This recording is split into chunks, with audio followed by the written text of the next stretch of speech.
Bem-vindos de volta ao canal. Hoje vamos falar sobre o artigo 61 do Código Penal, artigo muito importante que fala sobre as circunstâncias agravantes. Vamos lá? Então, no vídeo de hoje a gente vai explorar aí as agravantes e como elas vão poder influenciar no processo penal do nosso cliente, no processo penal aí do sujeito, do réu. E a gente também vai entender um pouquinho sobre o tal, o famoso do bis e idem. Primeiramente, a gente precisa entender brevemente qual que é o conceito de agravante, gente. A agravante, ela vai ser uma circunstância que vai aumentar a pena do sujeito, porque ela aumenta a gravidade daquele crime. E, em consequência, à gravidade desse crime, essa pena aplicada a esse sujeito será maior. Por causa de algumas circunstâncias, da forma como ele cometeu o crime, ele merece ter uma punibilidade maior em relação a outras pessoas que cometeram esse mesmo crime. E aí eu vou falar, claro,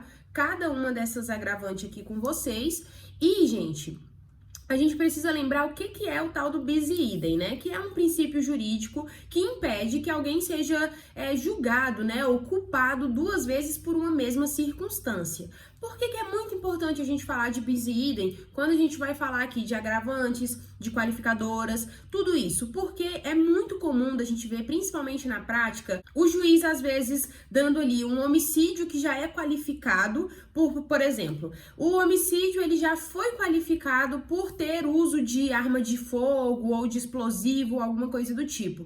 E se ele já é qualificado por isso, eu não posso vir aqui e aplicar a agravante que tem, que fala também desse uso de explosivos, de arma de fogo e tudo mais. Então, gente, o que acontece? Se eu tô qualificando o crime por aquele fato, eu não posso vir aqui depois e agravar a pena do sujeito pelo mesmo fato. Eu tenho que escolher. Ou eu vou qualificar o crime como tal coisa, ou eu vou agravar a pena do sujeito, entende? Então tem que escolher um ou outro. A gente não pode punir essa pessoa duas vezes pela mesma questão, pelo mesmo fato. Vou trazer um exemplo aqui que vai clarear a mente de vocês. A gente vai falar sobre o crime de infanticídio, que está no artigo 123 do Código Penal. O crime de infanticídio já é inerente ao crime de infanticídio a mãe matar o filho. Já é inerente ao tipo isso acontecer, Claro, tentando ali, tendo acabado de nascer a criança, estando em estado puerperal, tudo isso, mas já é um requisito do tipo, um elementar do tipo, a questão da mãe matar o filho. E existe aqui também uma agravante de quê? De crimes contra ascendentes, descendentes e cônjuge. Então, eu posso aplicar aqui? Claro que não, porque o crime de infanticídio, ele já engloba, ele já inclui essa questão. Então, eu não posso vir aqui e agravar a pena da pessoa, porque daí a gente vai estar gerando um bis e idem, entende? E cumpre lembrar mais um detalhe para a gente agora começar a falar sobre cada uma das agravantes, que podem existir leis especiais, como por exemplo a Lei de Crimes Ambientais, que traz algumas agravantes específicas dentro da lei, tá bom? Então, conforme o impacto ambiental que aquele crime causar, a pena vai ser aumentada, mas aí é uma agravante que está disposta numa lei especial. Então, pode sim ocorrer da gente ter agravantes dispostas em outros lugares que não aqui no artigo 61 do nosso Código Penal, mas será sempre em leis especiais, tá bom? Vamos começar então a falar aqui de cada agravante que consta aqui no nosso Código Penal. A primeira delas é a reincidência, que está disposta aqui no inciso 1º. A gente não vai falar muito sobre a reincidência agora, porque a reincidência a gente vai tratar no artigo 63 e 64, tá?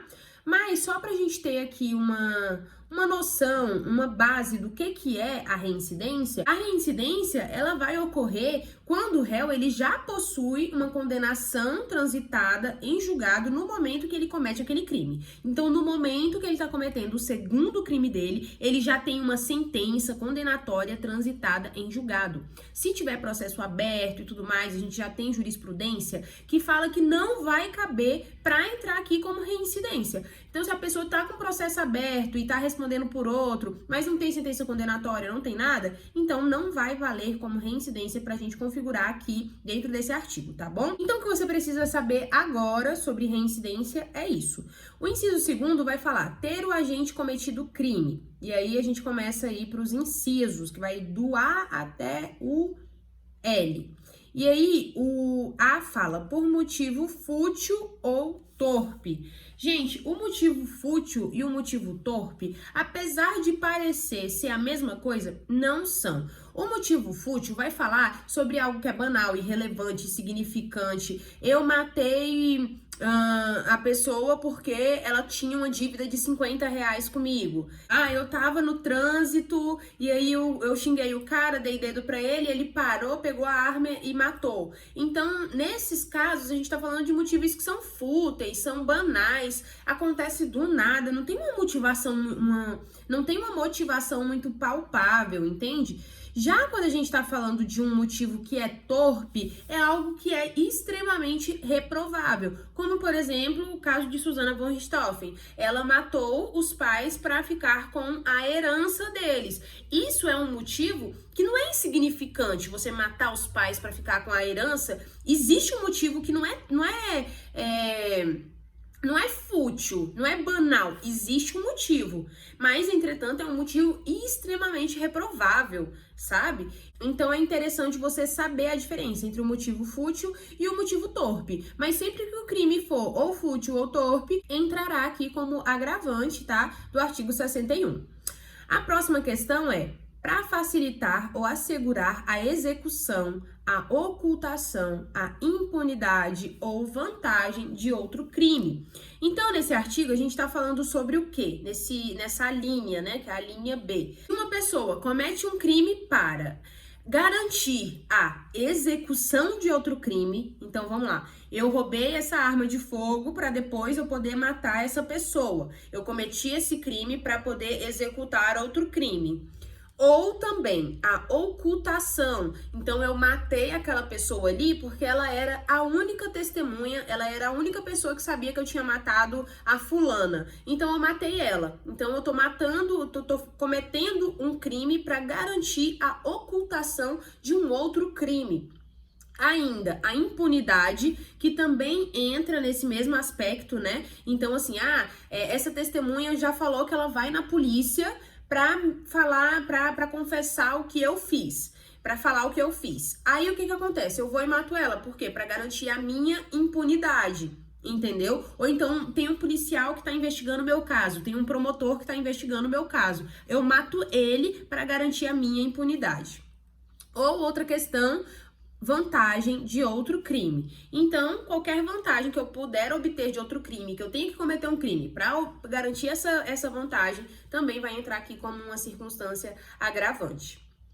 A linha C, gente, traição, emboscada ou mediante dissimulação ou outro recurso que dificultou ou tornou impossível a defesa do ofendido. Aqui, o que acontece? Quando a gente fala de traição, a gente está falando, por exemplo, funcionária doméstica. Tem que ser alguém que eu confie. Eu confio nessa pessoa. Eu confio na minha funcionária doméstica que vem aqui na minha casa todo dia e limpa a minha casa. E aí um dia ela resolve, baseada nessa confiança que eu tenho nela, ela resolve vir aqui e furtar as coisas. Lembrando, gente, isso também pode qualificar o crime. Se qualificar o crime, não vai entrar aqui como agravante. Lembra sempre disso, para evitar o bis e idem, tá? Então, assim, é alguém que eu confiava, uma amiga, e aí ela vai e comete um crime, me trai, ela faz essa traição para cometer esse crime. Então, entra aqui. Outra questão, emboscada, né? Então, eu crio uma armadilha para a pessoa cair nessa emboscada. Também entra aqui como agravante. Dissimulação. O que é dissimulação, gente? É algo que tá oculto, né? Eu não tô contando a verdadeira intenção das coisas. Então, sei lá, eu pego alguém e levo pra cometer um crime comigo, só que eu falo assim, não, eu tô indo ali no mercado. E aí eu vou e enfio a pessoa lá num lugar lá e mato outra pessoa na frente dela. E aí, tipo, tá vendo como há uma ocultação, como é que eu posso dizer? Uma arquitetura por trás disso? Isso é a dissimulação, entendeu? Ou outro recurso que dificultou ou tornou impossível a defesa do ofendido. Ele tava de costas, atirou nele de costas. Tudo isso entra aqui, tá? Como agravante. A linha D, gente, com emprego de veneno, então eu utilizo veneno para matar aquela pessoa. Meu marido tá me traindo e aí eu utilizo veneno para matar ele. Nossa, a gente tem um caso agora do Brigadeirão. Lembra do Brigadeirão? Nossa, tá polêmico agora no Fantástico. Saiu sobre isso, é porque vocês estão vendo esse vídeo aqui 2 semanas depois do que eu já vi. Mas assim, tem aquele caso polêmico da mulher que matou o marido, deu um brigadeirão pra ele comer e provavelmente dentro desse brigadeirão tinha veneno. E ela ainda ficava rindo, né, fazendo o interrogatório dela. Tem gente que é meio maluco, gente. Eu acho que ela tem uns traços de psicopatia, tá? Mas enfim, tá aí um exemplo do emprego de veneno. Próximo caso, uso de fogo, né? Então eu queimei a pessoa, ou eu queimei a loja. Ou uso de explosivo, eu utilizei explosivos pra colocar na porta de entrada ali da loja pra explodir, já sei. Coloquei o explosivo no caixa eletrônico pra explodir o caixa eletrônico e aí, enfim, poder pegar o dinheiro. Então, uso de explosivo. Outro caso, crimes que contenham tortura. Então, se eu usei tortura de alguma forma para poder cometer aquele crime, ou outro meio insidioso ou cruel, ou de que podia resultar perigo comum. Aqui a gente tem algumas coisas legais para comentar. Sobre o meio insidioso ou cruel, então aqui, né, aquela pessoa que eu peguei, eu fiquei torturando ela, eu fiquei fazendo mal àquela pessoa, isso é um meio cruel, e só depois de 30 dias eu matei ela. Como, por exemplo, existem uns vídeos no WhatsApp, né, os caras lá no interior de não sei aonde, umas brigas de fazenda, e amarra o cara na moto, amarra o pé do cara na moto, e sai arrastando o cara numa estrada de chão, com o cara amarrado no chão, amarrado pela perna na moto, e eles vão puxando a moto e o cara vai se lascando ali atrás, né, se arrebentando inteiro. É um meio cruel. O que é o meio insidioso? O meio insidioso é uma cilada, é um meio traiçoeiro, é uma armação que eu crio, algo que parece que é bom, mas não é, entendeu? Então isso é um meio insidioso. Ah, você é meu amigo, né? Vamos ali dar um rolê de lancha comigo, que eu quero conversar com você. Aí, quando tá lá no meio da lancha, lá no meio do Lago Paranoá, aí desliga a lancha e fala, vou te matar aqui agora, não sei o que, não sei o que, não sei o que. Entende? Isso é um meio insidioso. E aí, a gente tem aqui, pra finalizar, ou que podia resultar perigo comum. Então, vamos lá. Uma coisa é eu ir lá e explodir o caixa eletrônico para eu pegar o dinheiro. Outra coisa é eu colocar uma bomba no meio de uma praça, entendeu? Então, o que pode trazer perigo para outras pessoas que estão ao redor. Isso aqui também aumentaria a pena, configuraria uma agravante, tá? A linha E, gente, contra ascendente, descendente, irmão ou cônjuge. Então, ascendente, pais e mães, descendente, filhos, irmão ou cônjuge. Cônjuge, a gente tá falando aqui de marido ou de mulher. Se a gente estiver falando de companheiro, de parceiro, de união estável, aí não vai entrar nesse artigo aqui, tá? Nessa linha E. Ele vai entrar na linha F, que é a que eu vou ler agora. Com abuso de autoridade, ou seja, eu sou chefe da pessoa e aí eu mando ela cometer o crime pra mim porque eu sou chefe dela, né? Ou prevalecendo-se de relações domésticas, de coabitação ou de hospitalidade ou com violência contra a mulher na forma da lei específica. Essa é uma linha que foi trazida pela Lei Maria da Penha, tá? Então aqui fala que se eu me prevaleço da relação doméstica para cometer esse crime, né? Ou ainda, gente, seja um crime que ocorra pela questão da coabitação. Eu moro junto com a pessoa, mas eu não sou parente dela, entende? Ou ainda, uma questão de hospitalidade. A pessoa tá na minha casa, eu recebi ela na minha casa, aí eu peguei, sequestrei ela e coloquei num quartinho que tem lá no fundo, no porão. Então, eu tava recebendo essa pessoa na minha casa. Houve uma questão de hospitalidade, entende? Ou ainda, né, com violência contra a mulher na forma da lei específica. Então, quando a gente estiver falando dessa questão, né, de uma união estável e tudo mais, ela vai entrar aqui, nessa linha F e não na linha E, que tá lá em cima, tá? Próximo, gente, a linha G, com abuso de poder ou violação de dever inerente a cargo. Então, novamente, né, o abuso do poder, né? Então, eu sou chefe da pessoa e aí eu obrigo ela a cometer aquele crime. Ou ainda, violação de dever inerente a cargo. Nesse caso aqui, quando a gente fala da violação de dever inerente a cargo, a gente está se referindo a uma atividade que já é de natureza privada, entende? Então, eu trabalho numa empresa e aí é um ofício que é inerente ao cargo, entende? Eu sou vigia. Então eu tenho que matar se alguém tentar entrar aqui. Só que aí ninguém tentou entrar e mesmo assim eu matei, entendeu? Então, uma violação de um dever inerente ao cargo. Ou ofício, ministério, né? Ou profissão, tá? A linha H, contra criança.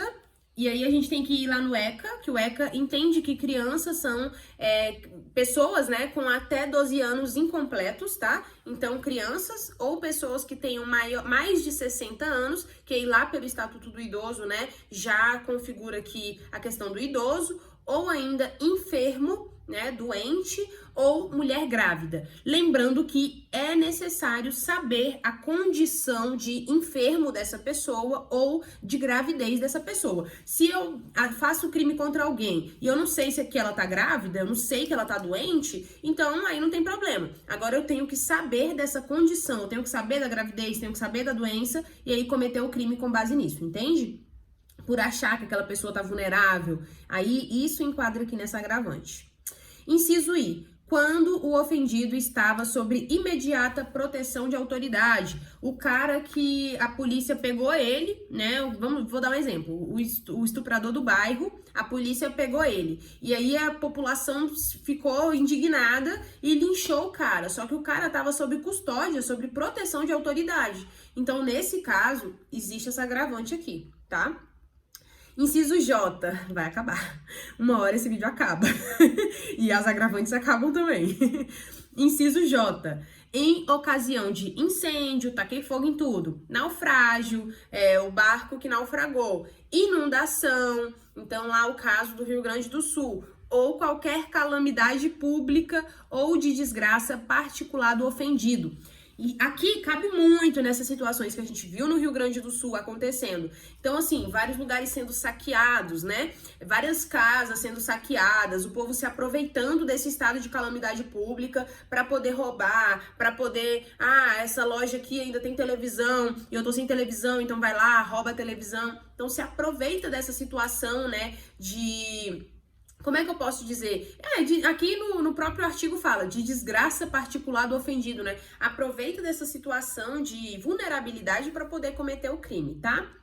Por último, gente, inciso L, em estado de embriaguez pré-ordenada. Nesse caso aqui, a embriaguez, ela tem que ser pré-ordenada. O que significa? Eu tô me embriagando para cometer aquele crime.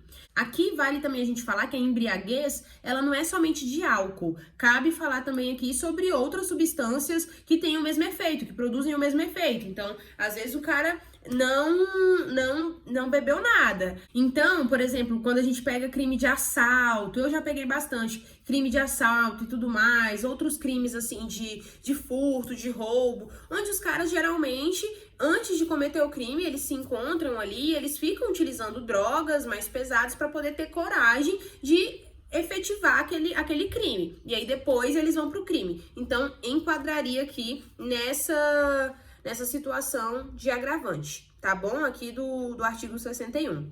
E pronto, finalizamos as agravantes. Agora, eu só queria lembrar vocês que, se você quer aprofundar mais os seus conhecimentos, você precisa conferir as nossas apostilas. A gente tem materiais completos sobre diversos temas, tanto do direito penal, como também coisas que vão ajudar você a crescer como pessoa, como, por exemplo, o planejamento estratégico que te ajuda a realizar suas metas, tá? Então, essas apostilas são perfeitas para estudantes, também para profissionais que buscam aí uma compreensão mais profunda, né, e prática do direito penal. E para você adquirir sua apostila, os links estão aqui na descrição. Aproveite um desconto aí de 10% nas próximas 48 horas de compra. E obrigada por assistir. Não esqueça de curtir, de compartilhar, de se inscrever, de deixar seu comentário. Eu tô amando responder os comentários de vocês, tá? E ativa o sininho para você não perder nenhum conteúdo. Não deixe de compartilhar nosso conteúdo com seus colegas de classe. E um beijo, até o próximo vídeo, gente. Tchau, tchau.